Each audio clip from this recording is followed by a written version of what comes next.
वाट्याला जे सुख दुःख येतं ते कर्माच्या हिशोबामुळं. ते काय कुणाला चुकलं नाही.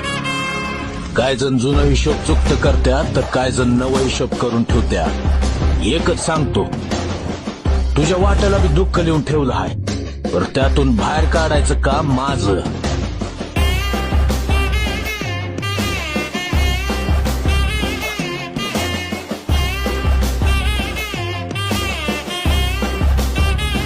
वाट्याला जे सुख दुःख येतं ते कर्माच्या हिशोबामुळं. ते काय कुणाला चुकलं नाही. काय जण जुनं हिशोब चुकत करत्यात तर काय जण नवं हिशोब करून ठेवत्यात. एकच सांगतो, तुझ्या वाट्याला बी दुःख लिहून ठेवलं आहे, तर त्यातून बाहेर काढायचं काम माझं.